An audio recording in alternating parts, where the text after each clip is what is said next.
7th class फिर ਤੁਸੀਂ ਹੁਣ ਤਿਆਰ ਹੋ ਸਾਇੰਸ ਦੇ ਪੇਪਰ ਵਾਸਤੇ ਆਪਣੀ ਤਿਆਰੀ ਕਰ ਲਈ ਸਾਰੀ ਚਲੋ ਹੁਣ ਇੱਕ ਲਾਸਟ ਮਿੰਟ ਰਿਵੀਜ਼ਨ ਵਾਸਤੇ ਅਸੀਂ ਕੀ ਕਰਦੇ ਹਾਂ ਇੱਕ ਹੋਰ ਪੇਪਰ ਦੇਖ ਲੈਂਦੇ ਹਾਂ ਠੀਕ ਤੋ ਜਦੋਂ ਵੀ ਤੁਸੀਂ ਆਪਣਾ ਪੇਪਰ ਕਰੋਗੇ ਜਿੱਦਾਂ ਤੁਸੀਂ ਅੱਜ ਆਪਣਾ ਪੇਪਰ ਅਟੈਂਪਟ ਕੀਤਾ ਸੀ ਤੁਸੀਂ ਆਪਣਾ ਨਾਮ ਲਿਖਿਆ ਸੀ ਹੈਨਾ ਫਿਰ ਫਾਦਰ ਨੇਮਸ ਮੋਬਾਈਲ ਨੰਬਰ ਤਰੀਕ ਅੱਜ ਦੀ 22 ਸੀ 13 पर हुण तुहाडा साइंस का पेपर है कल नूं है तो तुसीं 14 तरीक पानी है 14/7/2020 सब्जैक्ट साइंस क्लास 7th अपने स्कूल का नाम लिखना है और अपना मीडियम भी जरूर दस दिओ इंग्लिश मीडियम है कि पंजाबी मीडियम है ठीक है हुण ये पूरा पेपर जो है ये पंजाबी मीडियम वालियां वास्ते है लो स्टार्ट करते हैं पेपर का क्राइटेरिया तुहानूं पता है सारा कुछ के ਇਹਦੇ ਵਿੱਚ ਪਹਿਲੇ 8 ਕੁਐਸਚਨਸ ਜਿਹੜੇ ਨੇ ਉਹ ਤੁਹਾਡੇ ਕੋਲੇ ਇੱਕ ਇੱਕ ਨੰਬਰ ਦੇ ਨੇ ਠੀਕ ਹੈ ਉਸ ਤੋਂ ਬਾਅਦ ਕੁਐਸਚਨ 2 ਦੇ ਤੁਹਾਡੇ ਕੋਲੇ 3 ਪਾਰਟ ਹੋਣਗੇ ਜਿਹੜੇ 2-2 ਨੰਬਰ ਦੇ ਹੋਣਗੇ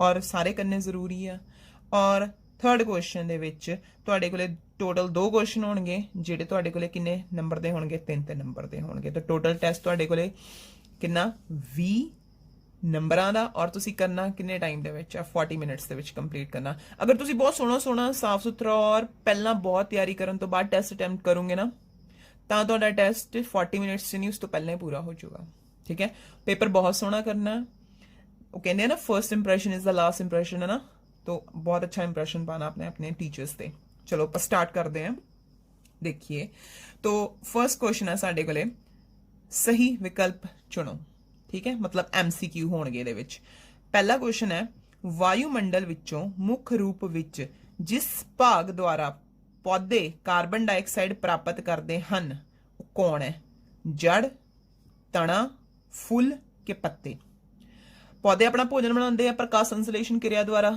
ਠੀਕ ਹੈ ਤੇ ਕਹਿੰਦਾ ਪਿਆ ਹਵਾ ਤੋਂ ਜਿਹੜੀ ਕਾਰਬਨ ਡਾਈਆਕਸਾਈਡ ਹੈਗੀ ਹੈ ਨਾ ਉਹ ਪੌਦੇ ਦੇ ਕਿਹੜੇ ਭਾਗ ਤੋਂ ਮਿਲਦੀ ਹੈ ਕਿਹੜਾ ਭਾਗ ਹੈਲਪ ਕਰਦਾ ਤੁਹਾਨੂੰ ਪਤਾ ਹੈ ਸਾਰੀਆਂ ਚੀਜ਼ਾਂ ਤੁਸੀਂ ਪੜ੍ਹ ਲਈਆਂ ਜੜ ਤਾਂ ਕੁਝ ਹੋਰ ਪਾਣੀ ਪੂਣੀ ਲੈਂਦੀਆਂ ਨੇ ਮਿਨਰਲਸ ਲੈਂਦੀਆਂ ਨੇ ਹਨਾ ਤਣਾ ਕੀ ਕਰਦਾ ਉਹਨੂੰ ਟ੍ਰਾਂਸਫਰ ਕਰਦਾ ਫੁੱਲ ਤੋਂ ਸਾਨੂੰ ਕੀ ਮਿਲਦਾ ਖੁਸ਼ਬੂ ਮਿਲਦੀ ਹੈ ਫੁੱਲ ਹੋਰ ਵੀ ਬਹੁਤ ਕੰਮ ਚਾਹੁੰਦੇ ਨੇ ਔਰ ਉਸ ਤੋਂ ਬਾਅਦ ਸਾਡੇ ਕੋਲੇ ਕੀ ਆ ਪੱਤੇ ਕੀ ਕਰਦੇ ਨੇ ਪੱਤੇ ਵਿਚਲੇ ਜਿਹੜੇ ਸਟੋਮੈਟਾ ਹੁੰਦੇ ਨੇ ਉਹ ਕਾਰਬਨ ਡਾਈਆਕਸਾਈਡ ਨੂੰ ਲੈ ਕੇ ਆਉਂਦੇ ਆ ਹੈਲਪ ਕਰਦੇ ਆ ਤਾਂ ਕਿਹੜਾ ਆਪਸ਼ਨ ਆ ਗਿਆ ਸਾਡੇ ਕੋਲੇ ਫਰਸਟ ਪਾਰਟ ਦਾ ਦੇਖੋ ਸਟਾਰਟ ਕੀਤਾ ਆਪਾਂ ਫਰਸਟ ਕੁਐਸਚਨ ਦਾ ਕਿਹੜਾ फर्स्ट पार्ट तो सानू ऑप्शन लभ गई केड़ी ऑप्शन लभ गया सस्सा और असी नाल लिख दिता पत्ते ठीक है एक्सप्लेन नहीं करना सिर्फ आंसर लिखना पर आंसर लिखण तो पहला अपने दिमाग दे विच खुद अपने आप नूं जरूर कन्विंस कर लेना कॉन्फिडेंस ले आना कि हाँ जी यही आंसर सही होगा उस तो बाद आने सैकेंड क्वेश्चन दे विच पानी दा सोखण मुख रूप विच जिस अंग द्वारा हुंदा है वो है मेहदा आननली छोटी अंदर वड्डी अंदर ਜਦੋਂ ਤੁਸੀਂ ਫੂਡ ਖਾਣੇ ਆ ਭੋਜਨ ਤੁਹਾਡੇ ਅੰਦਰ ਚਲਾ ਜਾਂਦਾ ਹੈ ਨਾ ਤਾਂ ਉਹ ਕਹਿੰਦਾ ਪਿਆ ਭੋਜਨ ਦੇ ਵਿੱਚੋਂ ਜੋ ਪਾਣੀ ਸੋਖ ਲੈਂਦਾ ਹੈ ਨਾ ਇਹਨਾਂ ਚਾਰਾਂ ਦੇ ਵਿੱਚੋਂ ਕੌਣ ਹੈ ਤਾਂ ਤੁਹਾਨੂੰ ਪਤਾ ਕਿ ਪਾਣੀ ਸੋਖਣ ਦਾ ਕੰਮ ਕੌਣ ਕਰਦਾ ਹੈ ਵੱਡੀ ਅੰਦਰ ਕਰਦੀ ਹੈ ਨਾ ਪਾਣੀ ਸੋਖ ਕੇ ਜੋ ਵੀ ਫੋਕਟ ਹੁੰਦਾ ਹੈ ਉਹਨੂੰ ਮਲ ਦੁਆਰਾ ਬਾਹਰ ਕੱਢ ਦਿੱਤਾ ਜਾਂਦਾ ਹੈ ਤਾਂ ਕਿਹੜਾ ਉੱਤਰ ਹੋਊਗਾ ਇਹਦਾ ਵੱਡੀ ਅੰਦਰ ਤਾਂ ਇਹਦਾ ਵੀ ਆਪਸ਼ਨ सस्ता आ गया और नाल दी नाल की आ गया साडे कोले असीं लिखता मूरे वड्डी आंदर अच्छा जी उस तो बाद अगे देखो जी थर्ड पार्ट दे विच है गैसां दे वटांदरे लई पत्तियां विच मौजूद सूखम छेकां नूं की कहंदे हन लो आ गया फर्स्ट क्वेश्चन दे रिलेटेड तो की कहंदे आ जिहड़े पत्ते विच निक्के निक्के बरीक छेक हुंदे ने उन्हां नूं की कहने आ असीं स्टोमैटा कहने आ है ना सानू ऑप्शन पढ़न तो पहला ही आंदा है ये वाला आंसर तो ऊड़ा ऑप्शन है यदि और तुसी की लिखोगे स्टोमैटा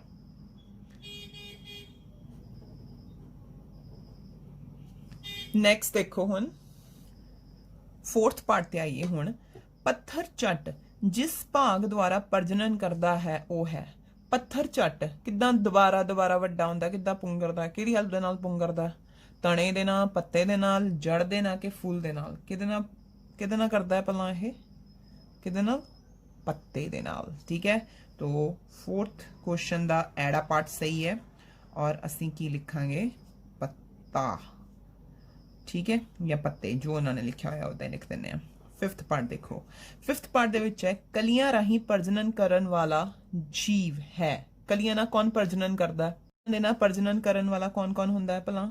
ਅਮੀਬਾ ਹੁੰਦਾ ਹੈ? ਨਹੀਂ। ਪੈਰਾਮੀਸ਼ੀਅਮ ਹੁੰਦਾ ਹੈ? ਨਹੀਂ। ਖਮੀਰ, ਉੱਲੀਆਂ, ਹੈ ਨਾ, ਇਹ ਹੁੰਦਾ ਹੈ ਨਾ। ਕਾਈ ਵੀ ਨਹੀਂ ਹੁੰਦਾ। ਕੌਣ ਕਰਦਾ ਹੈ? ਕਲੀਆਂ ਨਾਲ ਪ੍ਰਜਨਨ ਖਮੀਰ ਕਰਦਾ ਹੈ। ਔਰ ਇਹਦੀ ਆਪਸ਼ਨ ਹੈ ਈੜੀ, ਲਿਖ ਦਿੱਤੀ ਅਸੀਂ ਤੇ ਨਾਲ ਲਿਖ ਦਿੱਤਾ ਖਮੀਰ। ਠੀਕ ਆ। ਅੱਛਾ ਜੀ, ਉਸ ਤੋਂ ਬਾਅਦ 6 ਪਾਰਟ ਦੇਖੋ। 6 ਪਾਰਟ ਦੇ ਵਿੱਚ ਹੈ ਪ੍ਰਕਾਸ਼ ਸੰਸਲੇਸ਼ਨ ਕਿਰਿਆ ਦੇ ਦੌਰਾਨ ਪੱਤੇ ਦੇ ਕਲੋਰੋਫਿਲ ਯੁਕਤ ਸੈੱਲ ਸੂਰਜ ਦੇ ਪ੍ਰਕਾਸ਼ ਦੀ ਮੌਜੂਦਗੀ ਵਿੱਚ ਕਿਸ ਦਾ ਨਿਰਮਾਣ ਕਰਦੇ ਹਨ? ਕਹਿੰਦਾ ਜਦੋਂ ਪ੍ਰਕਾਸ਼ ਸੰਸਲੇਸ਼ਨ ਕਿਰਿਆ ਹੁੰਦੀ ਹੈ ਨਾ ਤਾਂ ਕਿਸ ਚੀਜ਼ ਦਾ ਨਿਰਮਾਣ ਹੁੰਦਾ ਹੈ? ਖਣਿਜ ਤੇ ਹਵਾ, ਕਾਰਬਨ ਡਾਈਆਕਸਾਈਡ ਤੇ ਹਵਾ, ਕਾਰਬੋਹਾਈਡਰੇਟ ਅਤੇ ਆਕਸੀਜਨ, ਉਪਰੋਕਤ ਸਾਰੇ। तो की हुंदा जो प्रकाश संश्लेषण या फोटोसिंथेसिस क्रिया हुंदी है? पौधे अपना भोजन बनाते हैं। भोजन किस रूप दे विच खांदे हैं?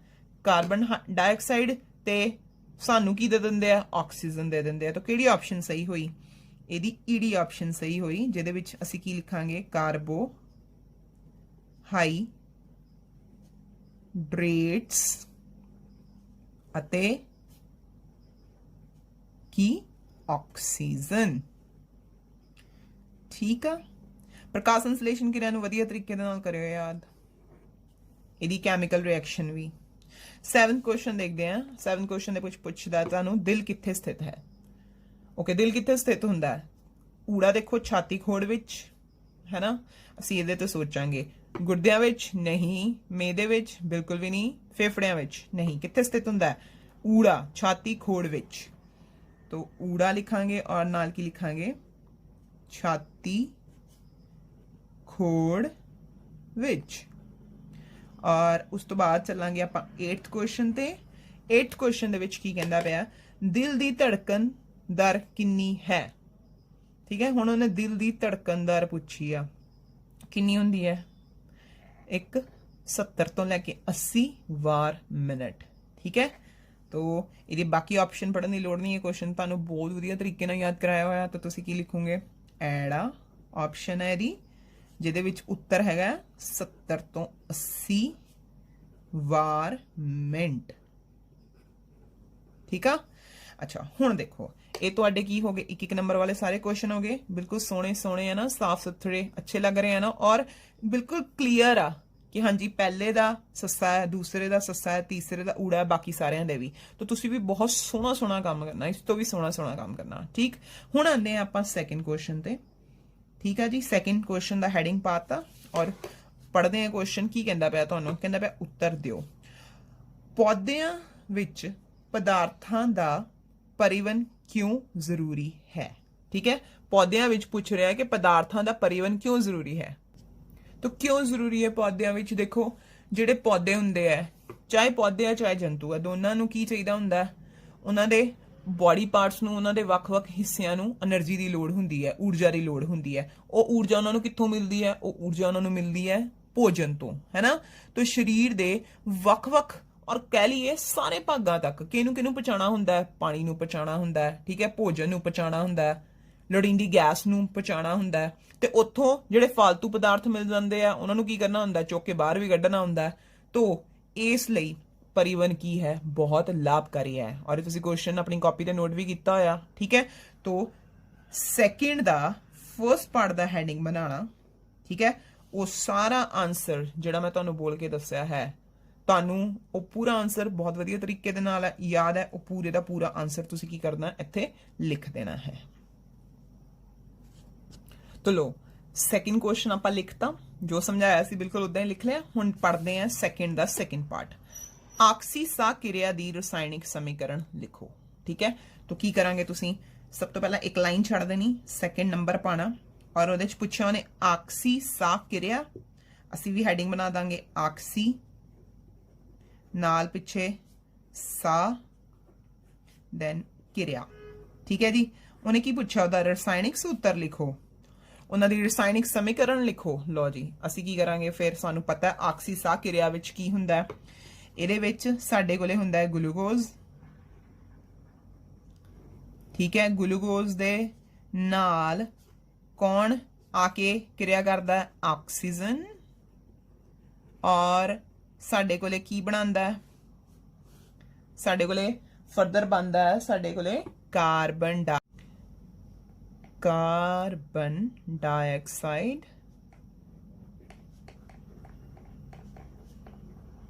ਤੇ ਨਾਲ ਬਣਦਾ ਹੈ ਜਲ, है ना।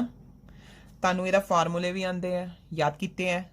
ਤੁਸੀਂ ਲਿਖੋਗੇ C6H12O6 ਆਕਸੀਜਨ ਦੇ ਨਾਲ ਮਿਲ ਕੇ ਕੀ ਬਣਾਉਂਦੇ ਆ, ਕਾਰਬਨ ਡਾਈਆਕਸਾਈਡ ਤੇ ਪਾਣੀ। ਇੱਕ ਚੀਜ਼ ਅਸੀਂ ਭੁੱਲਦੇ ਪਏ, ਕੀ ਭਲਾ, ਬਹੁਤ ਜ਼ਿਆਦਾ ਕੀ ਨਿਕਲਦੀ ਹੈ ਤੁਹਾਡੇ ਕੋਲੇ, ਊਰਜਾ ਵੀ ਨਿਕਲਦੀ ਹੈ ਨਾ। तो नाल मैं इत्थे की लिखदा, ऊर्जा नू एनर्जी लिखदा। ਉਹੀ ਊਰਜਾ ਅਸੀਂ ਕਿੱਥੇ ਵਰਤਦੇ ਆ, ਕੰਮ ਕਰਨ ਵਿੱਚ। ਜਦੋਂ ਅਸੀਂ ਕੋਈ ਔਖਾ ਕੰਮ ਕਰਨਾ ਹੁੰਦਾ, ਪੜ੍ਹਾਈ ਨਹੀਂ, ਪੜ੍ਹਾਈ ਕੋਈ ਔਖਾ ਕੰਮ ਨਹੀਂ ਹੈ, ਠੀਕ ਹੈ। ਕੋਈ ਫਿਜ਼ੀਕਲ ਵਰਕ ਕਰਨਾ ਹੁੰਦਾ, ਕੋਈ ਮਕੈਨੀਕਲ ਵਰਕ ਕਰਨਾ ਹੁੰਦਾ, ਉਸ ਟਾਈਮ ਸਾਨੂੰ ਇਹ એનર્ਜੀ ਦੀ ਲੋੜ ਪੈਂਦੀ ਆ।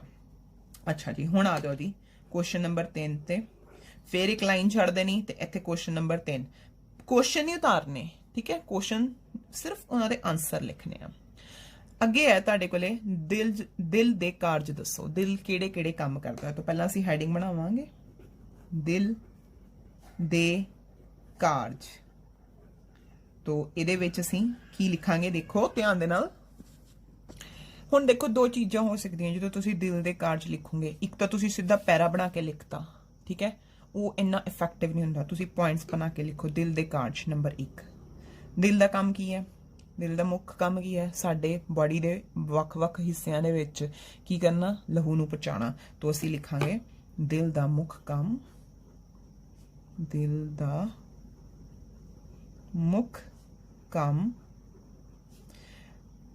ਸਰੀਰ ਦੇ ਸਾਰੇ ਭਾਗਾਂ ਤੱਕ ਲਹੂ ਨੂੰ पंप करना है। तो पहला पॉइंट क्लियर हो गया, नाले दूसरे बंदे भी क्लियर हो चुका, ठीक है जी। दूसरा की हुंदा है, ये साडे विच जिहड़ा अशुद्ध खूना नूं इकट्ठा भी करता है, ठीक है जी। इस विच अशुद्ध लहू इकट्ठा हुंदा है, राइट। थर्ड एक होर लिखो, फिर अशुद्ध लहू नूं कित्थे पहुंचाउंदा है, फेफड़ियां तक, ठीक है जी। ए अशुद्ध लहू नूं फेफड़ियां तक शुद्ध करन लई भेजदा है। और एक होर लिख दिंदे हैं, चौथा पॉइंट भी, जिहड़ी साडे शरीर दे वख-वख हिस्सिਆਂ ਨੂੰ ਆਕਸੀਜਨ ਮਿਲਦੀ ਹੈ ਉਹ ਵੀ ਇਹਦੇ ਨਾਲ ਮਿਲਦੀ ਹੈ। शरीर ਨੂੰ ਆਕਸੀਜਨ पहुंचाण दा कम दिल दे किहदे करके, पंप कारण हुंदा है। तो देखो हुण एक बच्चे ने सारे पॉइंट्स लिखे होणगे और इहदा कल्ले कल्ले पॉइंट्स बना के लिखे होणगे, तो उन्होंने चेक करना और समझना पढ़ना सौखा होगा। एक ने पैराग्राफ बना के लिखा होगा, है ना, वो इन्ना इफैक्टिव नहीं हुंदा।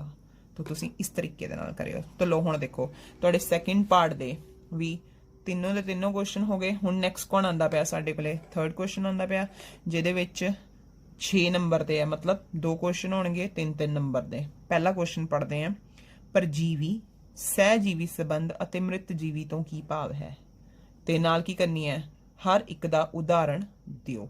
तो असीं की करदे हां, एक लाइन छड्ड दिंदे हां। थर्ड क्वेश्चन दा फर्स्ट पार्ट, तो उन्हें तुहानूं 3 चीज़ां पुछियां। पहला असीं हैडिंग बनांदे हां परजीवी, ठीक है, ते परजीवी दी डेफिनेशन नूं लिखदे हां।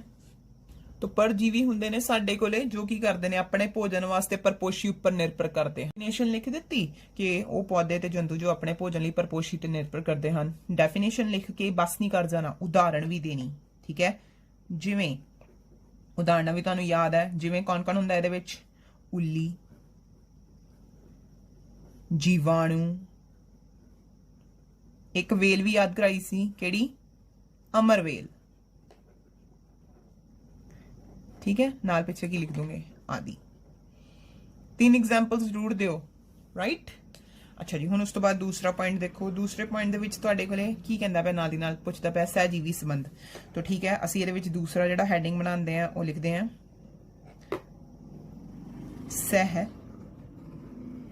सहजीवी संबंध। तो पहला ਉਹਦੀ ਡੈਫੀਨੇਸ਼ਨ ਲਿਖਾਂਗੇ ਸਹਿਜੀਵੀ ਸੰਬੰਧ ਦੀ। ਕੀ ਹੁੰਦੀ ਹੈ ਸਹਿਜੀਵੀ ਸੰਬੰਧ? ਠੀਕ ਹੈ, ਕਹਿੰਦਾ ਹੈ ਕਿ ਇਹਦੇ ਵਿੱਚ ਕੀ ਹੁੰਦਾ, ਇੱਕ ਤਰ੍ਹਾਂ ਦਾ ਸੰਬੰਧ ਹੁੰਦਾ ਜਿਹਦੇ ਵਿੱਚ ਦੋਨੇ ਜੀਵਾਂ ਨੂੰ ਕੀ ਹੁੰਦਾ ਹੈ? ਲਾਭ। ਠੀਕ ਹੈ, ਇੱਕ ਜੀਵ ਕੀ ਕਰਦਾ ਹੈ? ਇੱਕ ਜੀਵ ਸਾਨੂੰ ਕੀ ਕਰਦਾ ਹੈ? ਉਹ ਜਲ, ਪੋਸ਼ਕ ਤੱਤ, ਠੀਕ ਹੈ, ਆਵਾਸ ਉਪਲਬਧ ਕਰਾਉਂਦਾ ਹੈ। ਤੇ ਦੂਸਰਾ ਜਿਹੜਾ ਜੀਵ ਹੁੰਦਾ ਹੈ, ਜਿਹੜਾ ਇਸ ਸੰਬੰਧ ਦੇ ਵਿੱਚ ਦੂਸਰਾ ਜੀਵ ਹੁੰਦਾ ਹੈ, ਉਹ ਕੀ ਕਰਦਾ ਹੈ? ਤੁਹਾਡੇ ਕੋਲੇ ਭੋਜਨ ਪਦਾਰਥ ਨੂੰ ਕੀ ਕਰਦਾ ਹੈ? ਸੰਸਲੇਸ਼ਿਤ ਕਰਦਾ ਹੈ ਨਾ। ਤਾਂ ਤੁਸੀਂ ਇਹਦੀ ਸਾਰੀ ਡੈਫੀਨੇਸ਼ਨ ਲਿਖ ਦੋਗੇ ਤੇ ਇਹਦੇ ਵਿੱਚ ਐਗਜ਼ਾਮਪਲ ਕਿਹੜੀ ਆਂਦੀ ਹੈ? ਲਾਈਕੇਨ ਦੀ। ਠੀਕ ਹੈ, ਤਾਂ ਇਹਦੀ ਡੈਫੀਨੇਸ਼ਨ ਲਿਖ ਕੇ ਇਹਦੀ ਉਦਾਹਰਣ ਵੀ ਦੇਣੀ। ਲਾਸਟ ਵਿੱਚ ਸਾਡੇ ਕੋਲੇ ਹੈਗਾ ਮ੍ਰਿਤਜੀਵੀ। ਮ੍ਰਿਤਜੀਵੀ ਦੀ ਵੀ ਅਸੀਂ ਪਰਿਭਾਸ਼ਾ ਲਿਖ ਦਾਂਗੇ ਕਿ ਮ੍ਰਿਤਜੀਵੀ ਕਿਹੜੇ ਹੁੰਦੇ ਨੇ? ਉਹ ਜੀਵ ਜਿਹੜੇ ਮ੍ਰਿਤ ਜਾਂ ਵਿਘਟਨਕਾਰੀ ਵਸਤੂਆਂ ਦੇ ਉੱਤੇ ਕੀ ਕਰਦੇ ਆ? ਪਾਚਕ ਰਸਾਂ ਦਾ ਰਸਾ ਕਰਦੇ ਆ ਤੇ ਆਪਣਾ ਭੋਜਨ ਪ੍ਰਾਪਤ ਕਰਦੇ ਆ। ਠੀਕ ਹੈ, ਜਿਵੇਂ ਸਾਡੇ ਕੋਲੇ ਉਦਾਹਰਣ ਇਹਦੇ ਵਿੱਚ ਅਸੀਂ ਕਿਹਦੀ ਦੇ ਦਈਏ? ਜਿਵੇਂ ਉੱਲੀ ਤੇ ਜੀਵਾਣੂ। ਠੀਕ ਆ, ਹੁਣ ਦੇਖੋ ਜੇਕਰ ਤੁਸੀਂ ਇਸ ਨੂੰ ਪੁਆਇੰਟ ਵਾਈਜ਼ ਲਿਖਦੇ ਹੋ, ਡੈਫੀਨੇਸ਼ਨ ਵੀ ਦਿੰਦੇ ਹੋ, ਉਦਾਹਰਣ ਵੀ ਦਿੰਦੇ ਹੋ। ਠੀਕ ਹੈ, ਹੁਣ ਕੋਈ ਬੱਚਾ ਕੀ ਕਰਦਾ ਹੋਇਆ ਦੇਖੋ, ਕੋਈ ਬੱਚਾ ਉਹਨੇ ਉਦਾਹਰਣ ਦਿੱਤੀ, ਉਹਨੇ ਨਾਲ ਦੀ ਨਾਲ ਕੀ ਕਰ ਦਿੱਤਾ? ਉਹਨੂੰ ਹਾਈਲਾਈਟ ਵੀ ਕਰ ਦਿੱਤਾ, ਹੋਰ ਸੋਹਣਾ ਕਰ ਦਿੱਤਾ, ਹੈ ਨਾ। ਤਾਂ ਉਹਦਾ ਉਹ ਜ਼ਿਆਦਾ ਇਫੈਕਟਿਵ ਹੁੰਦਾ, ਤੁਸੀਂ ਹੋਰ ਸੋਹਣਾ ਕਰ ਕਰਕੇ ਲਿਖ ਸਕਦੇ। ਥਰਡ ਕੁਐਸਚਨ ਦਾ ਹੁਣ ਆਪਾਂ ਦੇਖਾਂਗੇ ਸੈਕਿੰਡ ਪਾਰਟ। ਠੀਕ ਹੈ, ਉਹਦੇ 2 ਸਬ ਪਾਰਟਸ ਨੇ, ਉਹਦੇ ਵਿੱਚ 2 ਛੋਟੇ ਛੋਟੇ ਕੁਐਸਚਨ ਪੁੱਛੇ ਹੋਏ ਨੇ। ਸੈਕਿੰਡ ਦਾ ਊੜਾ ਪਾਰਟ ਕੀ ਕਹਿੰਦਾ? ਉਸ ਕਾਰਬੋਹਾਈਡਰੇਟ ਦਾ ਨਾਮ ਲਿਖੋ ਜਿਸ ਦਾ ਪਾਚਨ ਰੂਮੀਨੈਂਟ ਦੁਆਰਾ ਕੀਤਾ ਜਾਂਦਾ ਹੈ ਪਰ ਮਨੁੱਖ ਦੁਆਰਾ ਨਹੀਂ, ਇਸ ਦਾ ਕਾਰਨ ਦੱਸੋ।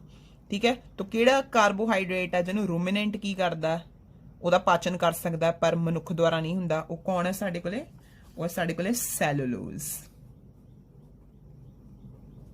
ਠੀਕ ਹੈ, ਲੋ ਸੈਲੂਲੋਜ਼ ਹੈ ਨਾਂ ਦਾ ਕਾਰਬੋਹਾਈਡਰੇਟ ਹੈ ਜਿਸ ਦਾ ਪਾਚਨ ਰੂਮੀਨੈਂਟ ਦੁਆਰਾ ਕੀਤਾ ਜਾਂਦਾ ਹੈ। ਇਹ ਲਾਈਨ ਲਿਖਾਂਗੇ।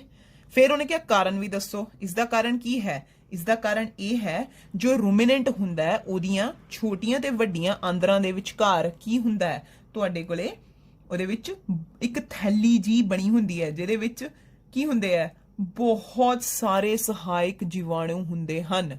ਠੀਕ ਹੈ, ਤੇ ਉਹ ਸਹਾਇਕ ਜੀਵਾਣੂ ਕੀ ਕਰਦੇ ਨੇ? ਜਿਹੜਾ ਸੈਲੂਲੋਜ਼ ਹੈ ਇੱਕ ਕਾਰਬੋਹਾਈਡਰੇਟ ਆ ਉਹਨੂੰ ਕੀ ਕਰ ਦਿੰਦੇ ਨੇ? ਛੋਟੇ ਛੋਟੇ ਹਿੱਸਿਆਂ ਵਿੱਚ ਤੋੜ ਦਿੰਦੇ ਨੇ ਤੇ ਉੱਥੋਂ ਸਾਨੂੰ ਕੀ ਮਿਲ ਜਾਂਦੀ ਹੈ? ਊਰਜਾ। ਤਾਂ ਅਸੀਂ ਇਸ ਕੁਐਸਚਨ ਨੂੰ ਜੋ ਕਿਹਾ ਉਦਾਂ ਹੀ ਇਹਨੂੰ ਲਿਖ ਲਵਾਂਗੇ। ਲਓ ਫੇ ਊੜੇ ਭਾਗ ਦਾ ਆਨਸਰ ਹੋ ਗਿਆ ਸਾਡੇ ਕੋਲੇ। ਪਹਿਲਾਂ ਅਸੀਂ ਕਾਰਬੋਹਾਈਡਰੇਟ ਦਾ ਨਾਮ ਲਿਖ ਦਿੱਤਾ, ਫਿਰ ਕਾਰਨ ਵੀ ਅਲੱਗ ਕਰਕੇ ਲਿਖ ਦਿੱਤਾ ਹੈਡਿੰਗ ਬਣਾ ਕੇ। ਉਸ ਤੋਂ ਬਾਅਦ ਐੜਾ ਭਾਗ ਦੇਖਾਂਗੇ। ਐੜਾ ਭਾਗ ਦੇ ਵਿੱਚ ਤੁਹਾਨੂੰ ਕੀ ਪੁੱਛਦਾ ਪਿਆ? ਉਹ ਕੀ ਕਾਰਨ ਹੈ ਕਿ ਸਾਨੂੰ ਗਲੂਕੋਜ਼ ਤੋਂ ਊਰਜਾ ਤੁਰੰਤ ਮਿਲਦੀ ਹੈ? ਕੀ ਕਾਰਨ ਹੈ? ਕਾਰਨ ਹੈਗੇ ਆ ਨਾ। ਗਲੂਕੋਜ਼ ਜਦੋਂ ਕੋਈ ਸਕੂਲੇ ਕੋਈ ਡੀਜ਼ੀ ਵੀ ਫੀਲ ਕਰਦਾ ਸੀ, ਕੀ ਕਰਦੇ ਆ ਕਿ ਫਟਾਫਟ ਗਲੂਕੋਜ਼ ਘੋਲ ਕੇ ਪਿਲਾ ਦਿਓ, ਹੈ ਨਾ। ਤਾਂ ਇਹਦਾ ਮਤਲਬ ਸਾਨੂੰ ਇਹ ਕੀ ਕਰਦਾ? ਤੁਰੰਤ ਊਰਜਾ ਦੇ ਦਿੰਦਾ। ਕਿਉਂ ਊਰਜਾ ਦੇ ਦਿੰਦਾ? ਕਿਉਂਕਿ ਸਾਡੇ ਖੂਨ ਦੇ ਵਿੱਚ ਆਸਾਨੀ ਨਾਲ ਘੁਲ ਜਾਂਦਾ। ਤਾਂ ਜਿੰਨੇ ਵੀ ਪੁਆਇੰਟਸ ਹੈ ਇਹਦੇ ਵਾਸਤੇ ਉਹਨੂੰ ਪੁਆਇੰਟਸ ਬਣਾ ਕੇ ਲਿਖ ਦਈਏ ਇਸ ਕੁਐਸਚਨ ਦੇ। ਤਾਂ ਅਸੀਂ ਕੀ ਲਿਖਾਂਗੇ ਕਿ ਇੱਕ ਤਾਂ ਜਿਹੜਾ ਗਲੂਕੋਜ਼ ਹੈ ਉਹ ਤੁਹਾਡੇ ਕੋਲੇ ਕਿੱਦਾਂ ਸਰਲ ਰੂਪ ਵਿੱਚ ਹੈ। ਗਲੂਕੋਜ਼ ਕਾਰਬੋਹਾਈਡਰੇਟਸ ਦਾ ਹਾਈਡਰੇਟਾਂ ਦਾ ਇੱਕ ਸਰਲ ਰੂਪ ਹੈ। ਸਰਲ ਰੂਪ ਹੈ ਜਿਸ ਨੂੰ ਕੀ ਹੁੰਦਾ ਹੈ? ਸਰੀਰ ਸਾਡਾ ਆਸਾਨੀ ਨਾਲ ਸੋਖਿਤ ਕਰ ਲੈਂਦਾ ਹੈ। ਆਸਾਨੀ ਨਾਲ ਸੋਖਿਤ ਕਰ ਲੈਂਦਾ ਹੈ। ਠੀਕ ਹੈ ਜੀ, ਇਹ ਪਹਿਲਾ ਪੁਆਇੰਟ ਹੋ ਗਿਆ। ਦੂਸਰਾ ਪੁਆਇੰਟ, ਇਹ ਕੀ ਕਰਦਾ ਹੈ ਸਾਡੇ ਖੂਨ ਦੇ ਵਿੱਚ, ਕਿਉਂਕਿ ਖੂਨ ਨੇ ਕੀ ਕਰਨਾ ਹੁੰਦਾ ਹੈ ਸਾਡੀ ਬਾਡੀ ਦੇ ਅਲੱਗ-ਅਲੱਗ ਹਿੱਸਿਆਂ ਤੱਕ ਸਾਰੀ એનર્ਜੀ ਪਹੁੰਚਾਣੀ ਹੁੰਦੀ ਹੈ। ਤਾਂ ਅਸੀਂ ਕੀ ਲਿਖਾਂਗੇ, ਇਹ ਲਹੂ ਵਿੱਚ